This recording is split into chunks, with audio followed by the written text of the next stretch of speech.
Куклите имат много предимства, казва Оскар Уайлд. Те никога не спорят, не издават сурови присъди и не изказват недообмислени мнения за изкуството. Освен това нямат никакъв личен живот. За куклите ще си говорим днес в предаването в часа си, за тяхното значение, употреба и за мястото им в нашия живот. Останете с нас до края, за да научите повече за матрьошките, водоритуалите, кой е създал куклата Барби, от кога съществуват манекените и коя кукла изпълнява желания. Ще ви разкажем и за театралните кукли и какво правят учениците от специалност театрална кукла в Националната гимназия по сценични и екранни изкуства, град Пловдив. Я кажете за колко вида кукли се сещате вие? От кукления театър. Кукла Барби. Аз само така кукла съм си играла, да знам. Парцалена кукла, примерно, кукла Барби. Вие? Порцеланова също има. Манекените по витрините. Всяка кукла има своето място сред децата, сред възрастните, даже възрастните хора обичат куклите. Харесвам тези старите кукли, с които ние сме се играли. Да, класическите. По принцип, като вярващ човек, мога да кажа, че Господ е актьор, който движи марионетките, така е построен света, Господ движи хората. Има аналогия. Кукли е имало във всички епохи и култури. Изработвали са се от най-различни материали – дърво, парцали, восък, керамика, пластмаса. Служили са за игра, като сувенири. Изпълнявали са роли в най-различни спектакли. Понякога в приказките куклата приема ролята на липсващата майка. Грижи се за детето, дава съвети, помага в трудностите. Точно обратното правят водокуклите. При водомагията чрез специален обред се прави кукла подобие на определен човек. След това чрез нея се въздейства на човека. Обикновено му нанася вреда, диктува действията му, причинява болка, дори смърт.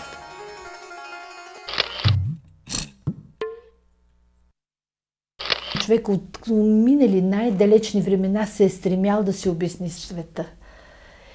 И обяснявайки си света, той искал да го визуализира и да го съобщи на другия. И по няколко начини го е направил. Дали чрез слово, дали чрез жест, дали чрез предметите, които са около него. И вече като включва и мъртвата материя, се получава куклата. Той не може без това, човек. Без нея куклата. В българската култура това произведение, Картофче, по време на седянките нашите баби и дядовци са разигравали най-различни растения, които наистина са им приличали на човешки, на живи същества. Може да са хора, може да са животни, на живи същества. Така че явно куклата е навсякъде, около човек.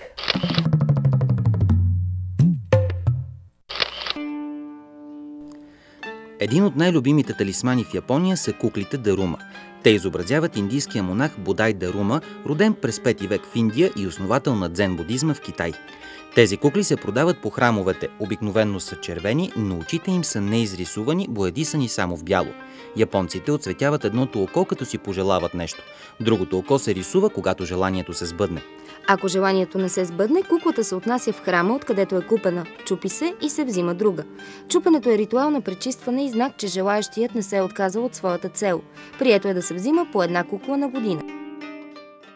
В Чили, даже в нашата библиотека, разбира се, има и материали за това, съществуват кукли, които се правят след прибиране на реколтата. И така или иначе реколтата след време няма да я има. Тя ще се употреби.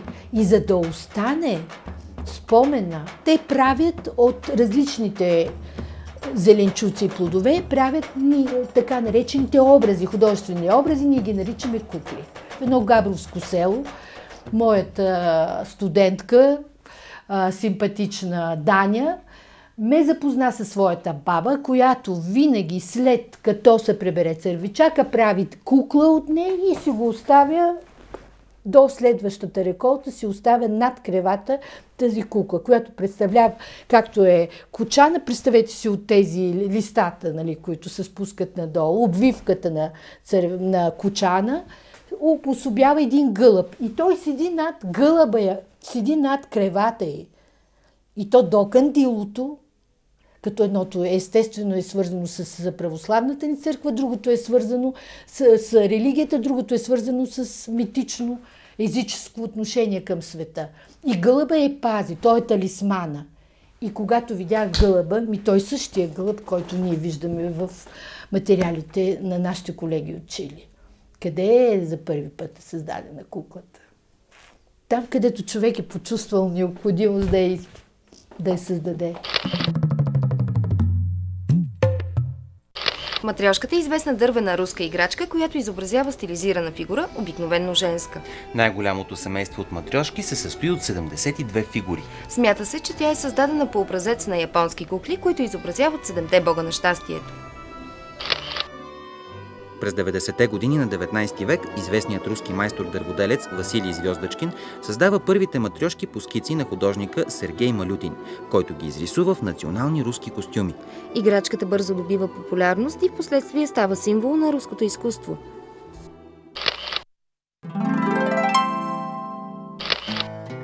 Куклата Барби е създадена през 1959 година в Америка. Майка на куклата е Рут Хендлер. Много от възрастните американци били възмутени от облечената в черно-бял бански костюм, гримирана и с предизвикателна прическа играчка. Тя им се сторила омерзително непристойна. Съдбата на Барби била решена от малките момиченца, които много искали да притежава тази кукла. Днес всяко американско момиченце притежава средно 8 кукли Барби. В Иран куклата се смята пагубна за децата и въпреки това има източен вариант на куклата Барби, който се нарича Фула, в превод значи жасмин. Нейното облекло е съобразено с ислямските традиции, затова и тя е забулена.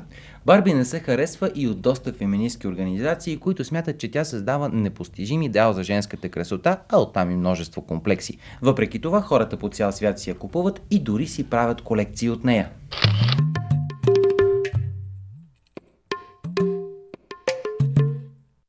В различните страни, в различни места в света под отношение към куклата се разбират различни неща.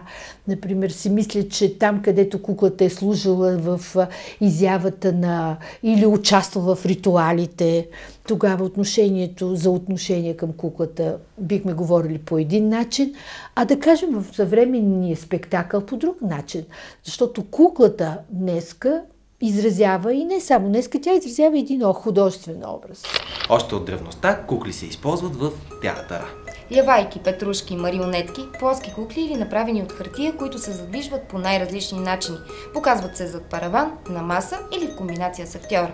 За тях ще ни говорят тук в Националната гимназия за сценични и екранни изкуства град Пловдив, където се изучава и специалността театрална кукла.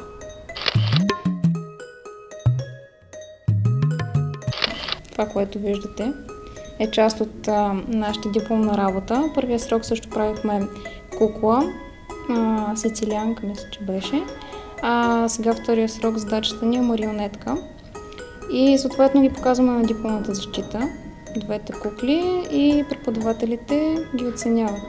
По принцип, някой път има поръчка, която идва към училището и съответно е на някаква тема. Например, трябва, както работихме за тези кукли, бяха поръчка, за спящата красавица идва и за пепеляшка сме правили поръчки от Старозагорския театър, може би, или от някакъв театър, или госпожата, или някой сценограф дава проекти и ние ги изпълняваме само, което по принцип е нашата работа и нашата специалност. В случая ние сме правили проектите на куклите и си ги изпълняваме съответно, което, не знам, може би по-хубавата част. Правим декори разни за театри, опери, поръчки всякакви. Защо избра да учиш точно тази специалност? Харесваме да правя, всеки път правим нещо различно, нещо ново, имаме развитие.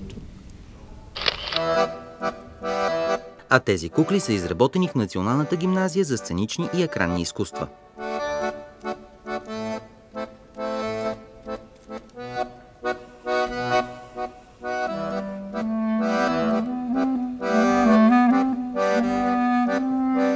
Казвам се Виржиния Петкова, допълвам визитката с визията си и съм сценограф в Държавен куклен театър Пловдив.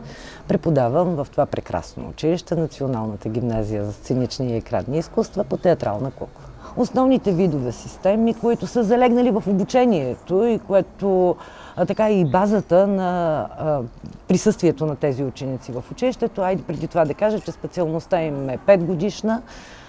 Не се приемат ежегодно ученици в тази специалност, има нулеви години и тя има за цел да изгради в тях една така обща представа за кукления театър, за куклените системи, които се използват в кукления театър.